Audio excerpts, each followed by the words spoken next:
करके छापा गया है। ये अरे क्या हमने छापा है? क्या जाहिल है क्या आप? बिल्कुल, क्या पढ़ी लिखी है थोड़ी बहुत? आप क्या जाहिल है? वक्फ बोर्ड का चेयरमैन कौन अपॉइंट करता है? आपको मालूम है कितने मेंबर होते हैं वक्फ बोर्ड के अंदर? आपका कौन सा चीफ जस्टिस आप जैसे जाहिल लोग जिन्हें ये तमीज नहीं है कि ये छाप दिया, किसने छापा है ये? कौन सी बुक लेकर आप बैठे? वक्फ एक्ट को मानने वाले लोग हैं या नहीं है? संविधान से अलग हट के बात करेंगे? कुछ भी जो दिल में आ रहा है कुछ भी कहेंगे और सब सुनेंगे आपकी। चलिए आप मुझे बताइए वक्फ बोर्ड का और वक्फ एक्ट का। आप बताइए मुझे, मैं आपसे सवाल कर रहा हूँ। वक्फ एक्ट के तहत आप बताइए वक्फ बोर्ड का चेयरमैन कौन अपॉइंट करता है? आप जवाब दीजिए। वक्फ बोर्ड का चेयरमैन अपॉइंट कौन करता है? अरे आप बताइए ना, आप बहुत ज्यादा पढ़ी लिखी है, आप बताइए वक्फ बोर्ड का चेयरमैन कौन अपॉइंट करता है? बॉडी कौन बनाता है? बॉडी कौन बनाता है वक्फ की, ये बताइए आप। वक्फ बोर्ड का वक्फ ट्रिब्यूनल का जज कौन अपॉइंट करता है, ये बताइए आप। Article number. अरे आप ये बताइए आर्टिकल नंबर पे तो मैं आऊंगा, पहले ये बताइए वक्फ बोर्ड को वक्फ कहते कैसे हैं? आपको तो यही नहीं मालूम। आपको अभी तो आप आ गई हैं। हाँ, अरे आप तो कुरान में भी बता दूंगा मैं आपको। आपने पढ़ा नहीं है ना कुरान असल में। अगर आपने बचपन में कुरान पढ़ लिया होता तो आपको ये समझ में आता कि कुरान में वक्फ कहाँ है। आपको कुछ नहीं मालूम सिवाय इस बात के कि आप आके बैठ गई हैं और इस्लाम के बारे में आप बुरी बातें बयान कर रही हैं। और आपको ना संविधान से लेना देना कुछ, ना इस्लाम से लेना देना कुछ, ना आपको दुनियावी मालूमात है। आपको ये मालूम ही नहीं है। आपको मालूम है, आपको मालूम है, आपको मालूम है, आपको मालूम है। अरे मेरे सवाल का जवाब आप दे दीजिए कि वक्फ वक्फ बोर्ड का चेयरमैन अपॉइंट कौन करता है? आप तो ये बता दीजिए, आप ये बता दीजिए कि वक्फ बोर्ड का जो चेयरमैन है उसको कौन अपॉइंट करता है? अरे एक तो बताइए ना आप। और जितने मंदिरों की बात कर रहे हैं उस मंदिर के पुजारियों को कौन अपॉइंट करता है? आप ये बता दीजिए, जवाब दीजिए आप। इस्लाम नहीं मानती। आप कुरान की कौन सी आयत में वक्फ बोर्ड का जिक्र है बताओ। अरे आप मैं आपके सवाल का जवाब दे रहा हूँ, मुझे तो आप ये तो बता दीजिए पहले मेरे सवाल का जवाब। मैं आपके नॉलेज थोड़ा इनहैंस होगा। मैं भी चाहती हूँ कि मौलाना साहब के साथ बैठने के बाद मैं भी कुछ सीख लूँ। हाँ सीखिए ना आप, आइए बिल्कुल, आपको जरूरत है अभी बहुत सारा कुछ सीखने की। अभी आपको हिंदुस्तानी मुसलमान बन के सीखने की जरूरत है। अभी जो आप हिंदुस्तान के अंदर ये गंद फैला रही हैं, जो आप ये गंद फैलाने का काम कर रही है ना, उस गंद को साफ करने का काम हमने लिया है, बीड़ा उठाया है। ये कुछ मत दिखाइए, इससे कोई, मुझे तो मेरे सवाल का जवाब दीजिए सिर्फ। वक्फ बोर्ड का चेयरमैन को अपॉइंट कौन करता है? वक्फ बोर्ड के चेयरमैन को अपॉइंट कौन करता है, मुझे इस बात का बता दीजिए आप। सरकार अपॉइंट करती है, सरकार अपॉइंट करती है। कितने लोगों की बॉडी होती है आप बता दीजिए। वक्फ एक्ट की हवा तक नहीं लगी आपको। एक किताब लेके आप बैठ गई और आप कह रही है ये छाप दिया और वो छाप दिया। हाँ, आपको जब आपको नहीं मालूम तो आप ऐसी बातें फैलाएंगी कि साहब आप कुरान में ये बता दीजिए, हदीस में ये बता दीजिए। आपको कोई हवा नहीं लगी। एक मौजू पे बात कीजिए, एक एक टॉपिक पे बात कीजिए। और मैं आपसे पूछ रहा हूँ ना, आप बताइए। आपने कहा वक्फ बोर्ड की बुराई की आपने कि मुसलमानों के हाथ में है। मैं आपसे पूछ रहा हूँ मुसलमानों के हाथ में कहाँ से वक्फ? वक्फ बोर्ड का चेयरमैन कौन अपॉइंट करता है, मुझे इसका जवाब दे दीजिए। इस बात का जवाब दे दीजिए आप इस बात का जवाब नहीं देंगी क्योंकि सरकार अपॉइंट करती है। 14 लोगों की बॉडी होती है, 2 बार काउंसिल से आते हैं, 2 समाज सेवी होते हैं। नहीं मालूम आपको? कुछ नहीं मालूम आपको, हवा तक नहीं गिरनेगी। आप आ गई पपेट की तरह बयान करने के लिए कि साहब मैं वक्त पे ये बोलूंगी, मैं मुसलमानों के खिलाफ बोलूंगी, मुझे टीआरपी मिल जाएगी, मैं जो है मुझसे हिंदू लोग खुश हो जाएंगे, सनातनी लोग खुश हो जाएंगे। आपका वसीम रिजवी से बुरा असर होगा। तो उसे कुत्ते भी नहीं पूछ रहे, आपको भी कोई नहीं पूछेगा। ऑर्गेनाइजेशन के पपेट हैं। बस समझ लीजिए आप, मैंने आपको समझा दिया। मुझे जो मौजूद दिया गया था वक्त का, मैं उन्हें उस पर बात की है और उसी पे बात करूंगा मैं। आप वक्त के खिलाफ जा रही हैं, आपने वक्त को समझा ही नहीं है अभी।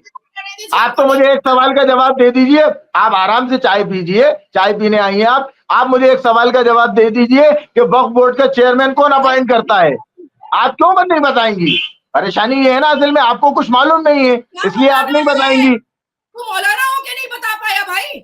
अरे तो मैं आपको बता तो रहा हूँ। तुम मौलाना हो? मुझे ऐसी डिबेट नहीं करना। मुझे अगर पता होता कि इस डिबेट में नाजिया इलाही जैसी लड़की आएगी तो मैं बिल्कुल नहीं आता इस डिबेट के अंदर। अब आप ताली बजाइए आराम से।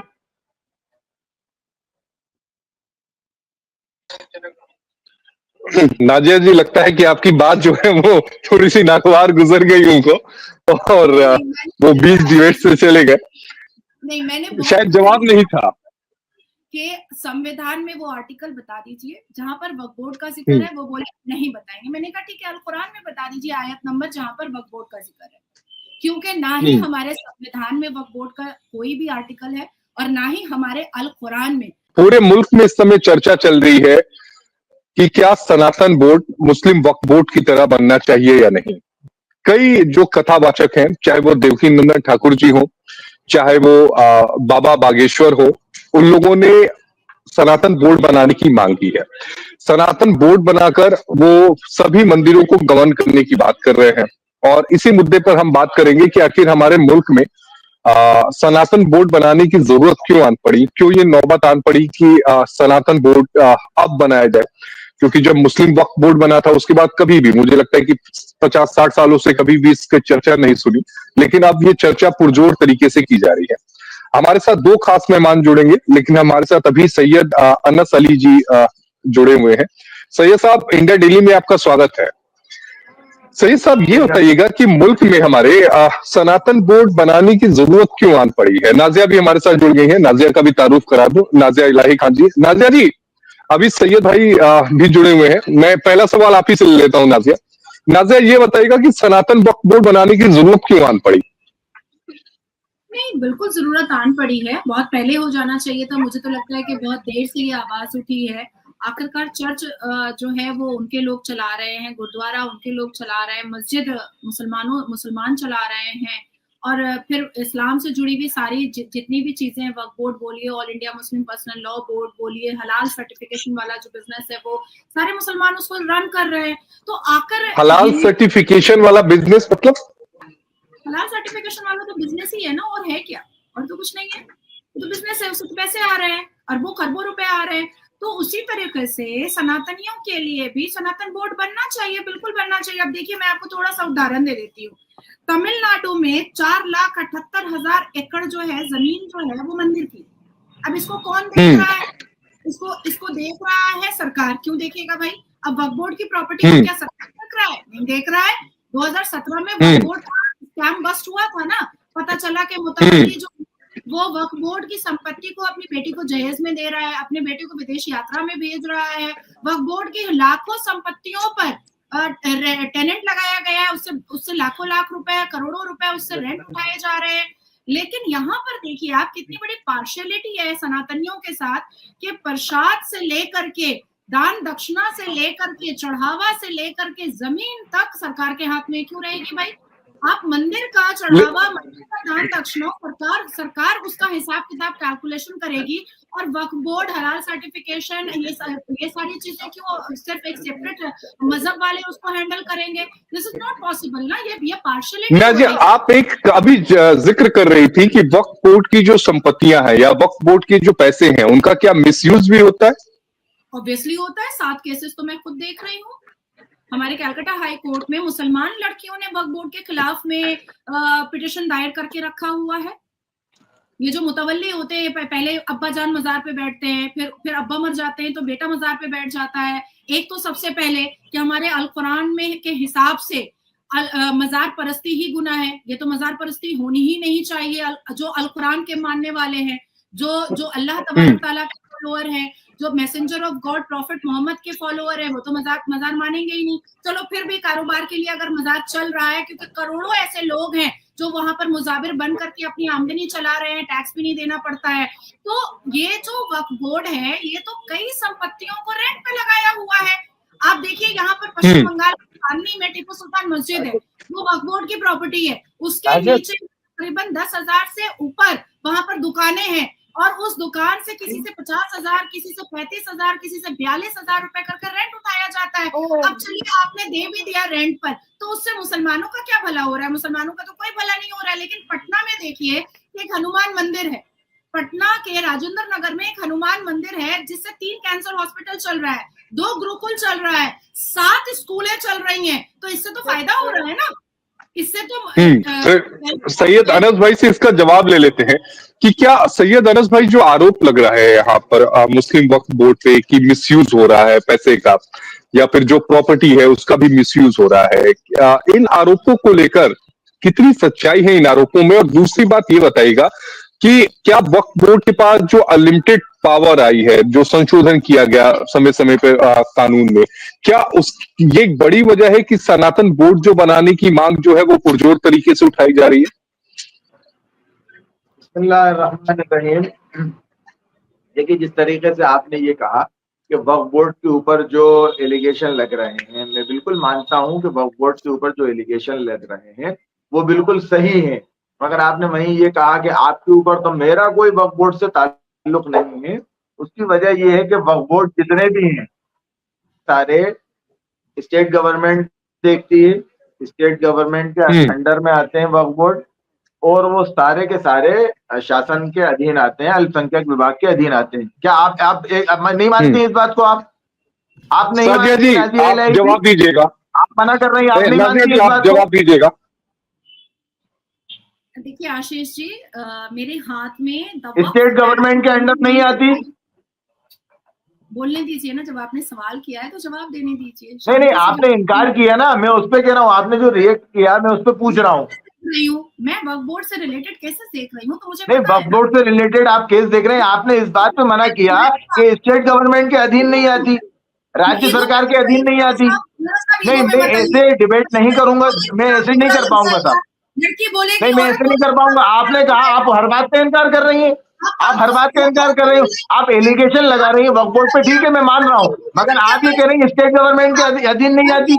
मैं अपना जवाब दे रहा हूँ। आपको नहीं बोलना चाहिए था ना उस वक्त। मैंने आपको इंटरप्ट नहीं किया, नाजिया इलाही जी, मैंने आपको इंटरप्ट नहीं किया। नहीं, आप जवाब मत दीजिए, मेरी बात होने दीजिए, उसके बाद आप बोलिएगा। एक एक करके बोलेंगे तो मुझे लगता है कि ज्यादा क्लियर आएगा। अगर आपका जो सवाल है नाजिया जी, अनस भाई आपका सवाल कंप्लीट हो गया।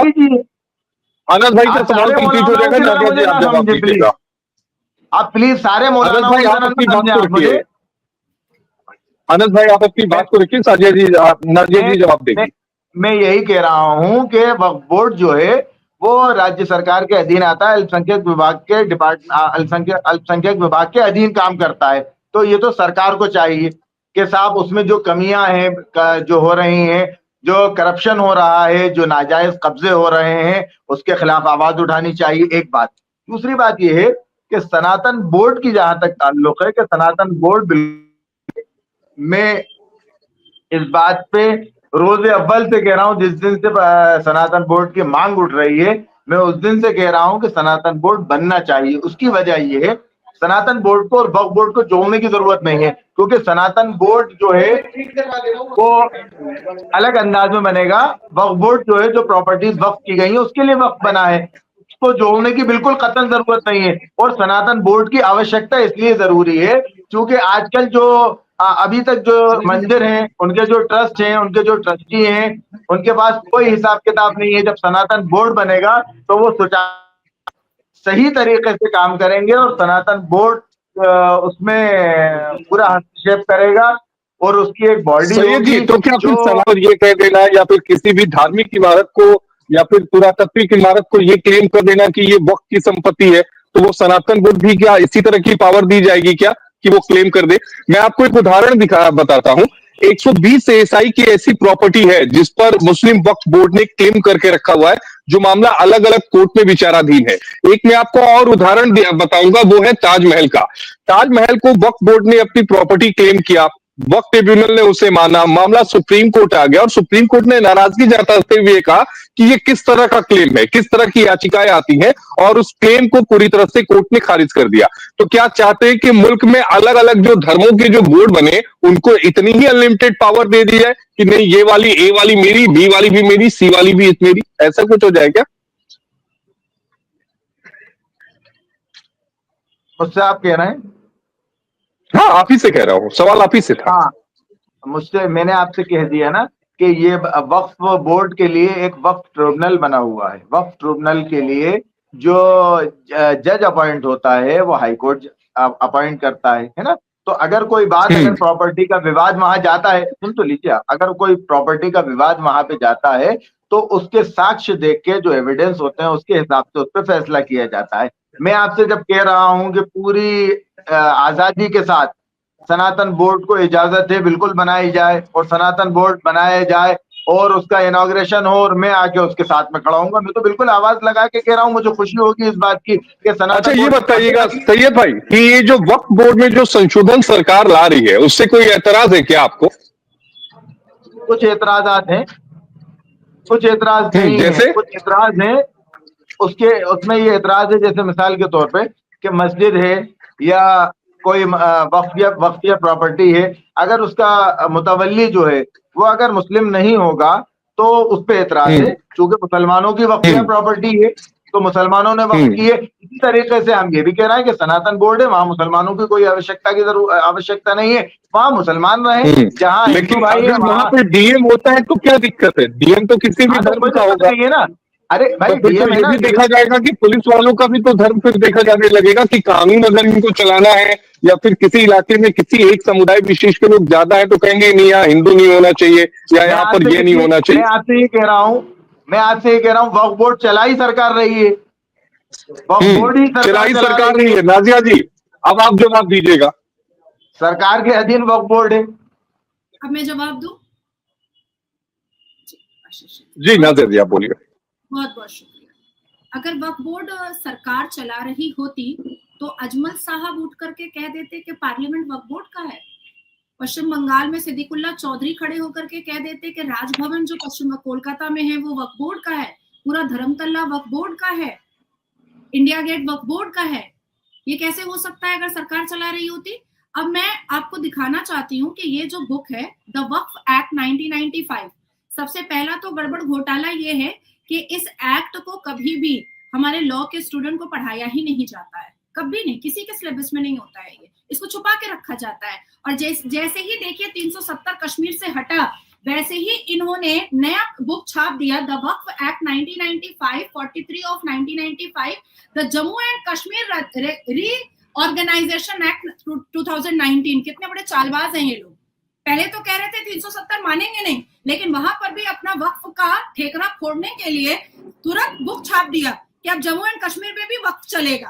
अब आती है तीसरी बात।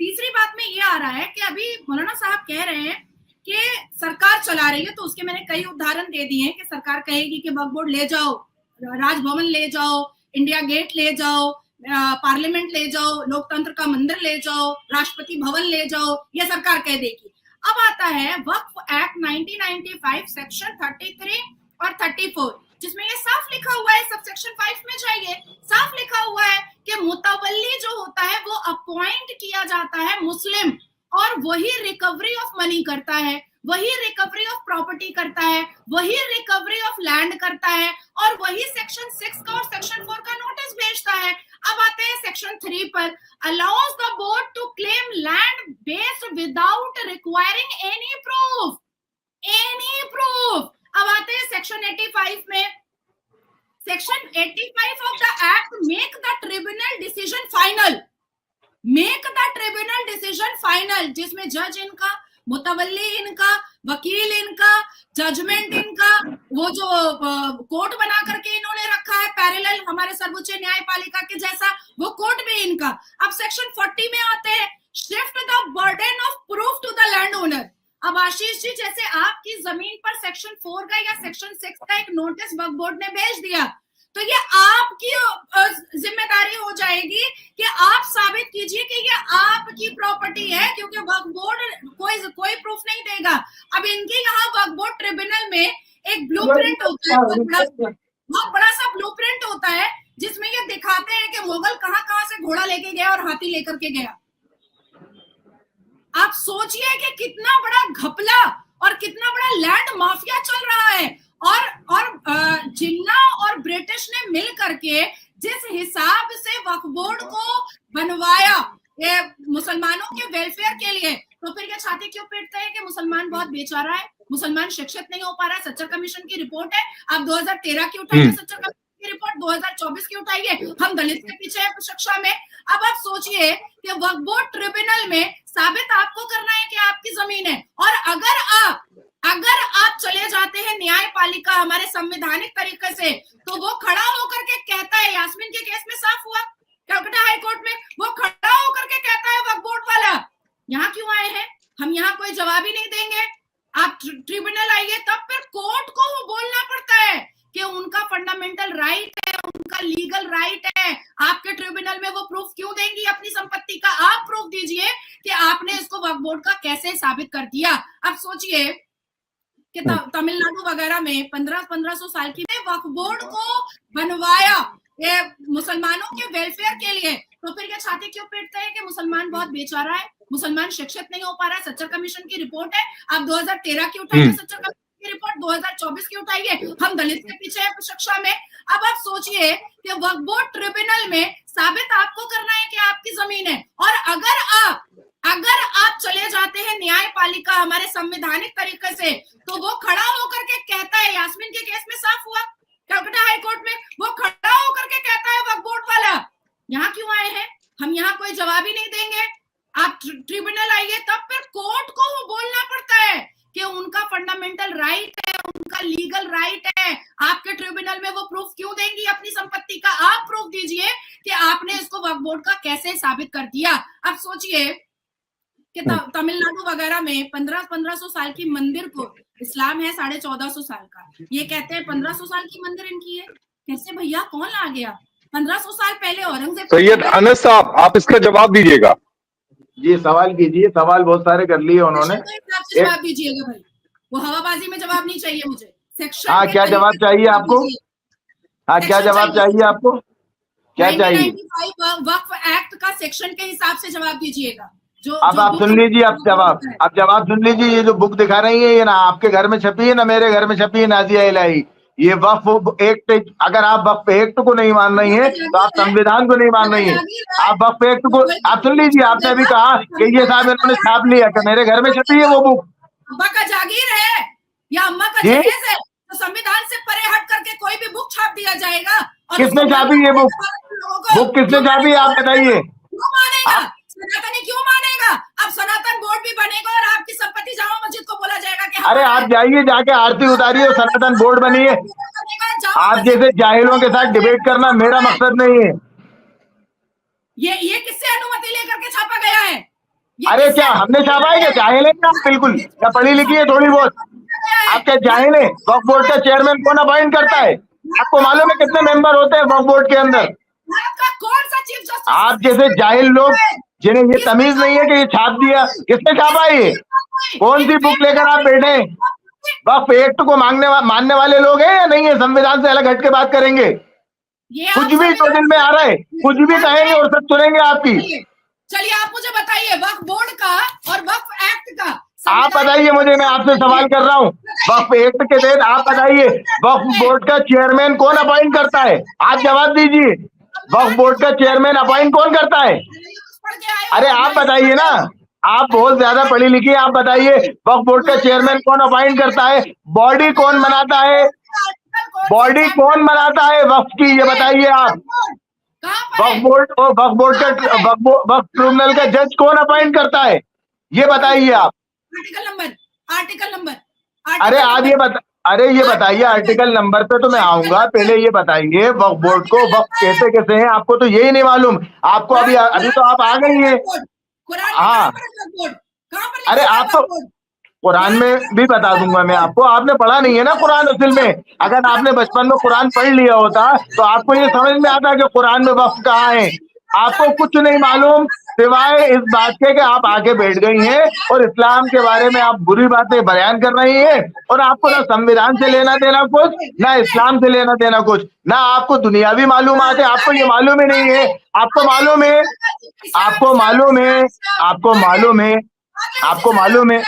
अरे मेरे सवाल का जवाब आप दे दीजिए कि वक्फ बोर्ड का चेयरमैन अपॉइंट कौन करता है? आप तो ये बता दीजिए, आप ये बता दीजिए कि वक्फ बोर्ड का जो चेयरमैन है उसको कौन अपॉइंट करता है? अरे एक तो बताइए ना आप। और जितने मंदिरों की बात कर रहे हैं उस मंदिर के पुजारियों को कौन अपॉइंट करता है? आप ये बता दीजिए, जवाब दीजिए आप। इस्लाम नहीं मानती, कुरान की कौन सी आयत में वक्फ बोर्ड का जिक्र है, बताओ। अरे आप मैं आपके सवाल का जवाब दे रहा हूँ, मुझे तो आप ये तो बता दीजिए पहले मेरे सवाल का जवाब। मैं आपके नॉलेज थोड़ा इनहैंस होगा, मैं भी चाहती हूँ कि मौलाना साहब के साथ बैठने के बाद मैं भी कुछ सीख लूं। हाँ सीखिए ना आप, आइए बिल्कुल, आपको जरूरत है अभी बहुत सारा कुछ सीखने की। अभी आपको हिंदुस्तानी मुसलमान बन के सीखने की जरूरत है। अभी जो आप हिंदुस्तान के अंदर ये गंद फैला रही हैं, जो आप ये गंद फैलाने का काम कर रही है ना, उस गंद को साफ करने का काम हमने लिया है, बीड़ा उठाया है। ये कुछ मत दिखाइए, इससे कोई, मुझे तो मेरे सवाल का जवाब दीजिए सिर्फ। वक्फ बोर्ड का चेयरमैन को अपॉइंट कौन करता है? वक्फ बोर्ड के चेयरमैन को अपॉइंट कौन करता है, मुझे इस बात का बता दीजिए आप। सरकार अपॉइंट करती है, सरकार अपॉइंट करती है। कितने लोगों की बॉडी होती है आप बता दीजिए। वक्फ एक्ट की हवा तक नहीं लगी आपको। एक किताब लेके आप बैठ गई और आप कह रही है ये छाप दिया और वो छाप दिया। हाँ, आपको जब आपको नहीं मालूम तो आप ऐसी बातें फैलाएंगी कि साहब आप कुरान में ये बता दीजिए, हदीस में ये बता दीजिए। आपको कोई हवा नहीं लगी। एक मौजू पे बात कीजिए, एक एक टॉपिक पे बात कीजिए। और मैं आपसे पूछ रहा हूँ ना, आप बताइए, आपने कहा वक्फ बोर्ड की बुराई की आपने कि मुसलमानों के हाथ में है। मैं आपसे पूछ रहा हूँ, मुसलमानों के हाथ में कहाँ से वक्फ? वक्फ बोर्ड का चेयरमैन कौन अपॉइंट करता है, मुझे इसका जवाब दे दीजिए। इस बात का जवाब दे दीजिए आप इस बात का जवाब नहीं देंगी क्योंकि सरकार अपॉइंट करती है। 14 लोगों की बॉडी होती है, 2 बार काउंसिल से आते हैं, 2 समाज सेवी होते हैं। नहीं मालूम आपको? कुछ नहीं मालूम आपको, हवा तक नहीं लगी। आप आ गई पपेट की तरह बयान करने के लिए कि साहब मैं वक्त पे ये बोलूंगी, मैं मुसलमानों के खिलाफ बोलूंगी, मुझे टीआरपी मिल जाएगी, मैं जो है मुझसे हिंदू लोग खुश हो जाएंगे, सनातनी लोग खुश हो जाएंगे। आपका वसीम रिजवी से बुरा असर होगा। तो उससे कुत्ते भी नहीं पूछ रहे, आपको भी कोई नहीं पूछेगा। ऑर्गेनाइजेशन के पपेट हैं, बस समझ लीजिए आप। मैंने आपको समझा दिया। मुझे जो मौजूद दिया गया था वक्त का, मैं उन्हें उस पर बात की है और उसी पे बात करूंगा मैं। आप वक्त के खिलाफ जा रही हैं, आपने वक्त को समझा ही नहीं है अभी। आप तो मुझे एक सवाल का जवाब दे दीजिए। आप आराम से चाय पीजिए, चाय पीने आई हैं आप मुझे एक सवाल का जवाब दे दीजिए कि वक्फ बोर्ड का चेयरमैन कौन अपॉइंट करता है। आप क्यों नहीं बताएंगी? परेशानी ये है ना, असल में आपको कुछ मालूम नहीं है, इसलिए आप नहीं बताएंगी। तू मौलाना हो के नहीं बता पाया भाई? अरे तो मैं आपको बता तो रहा हूँ। तुम मौलाना हो? मुझे ऐसी डिबेट नहीं करना। मुझे अगर पता होता कि इस डिबेट में नाजिया इलाही जैसी लड़की आएगी तो मैं बिल्कुल नहीं आता इस डिबेट के अंदर। अब आप ताली बजाइए आराम से।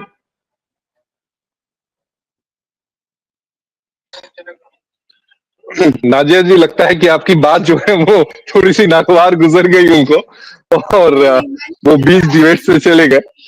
नहीं, मैंने शायद जवाब नहीं था कि संविधान में वो आर्टिकल बता दीजिए जहां पर वक्फ बोर्ड का जिक्र है। वो बोले नहीं बताएंगे। मैंने कहा ठीक है, अल कुरान में बता दीजिए आयत नंबर जहां पर वक्फ बोर्ड का जिक्र है, क्योंकि ना ही हमारे संविधान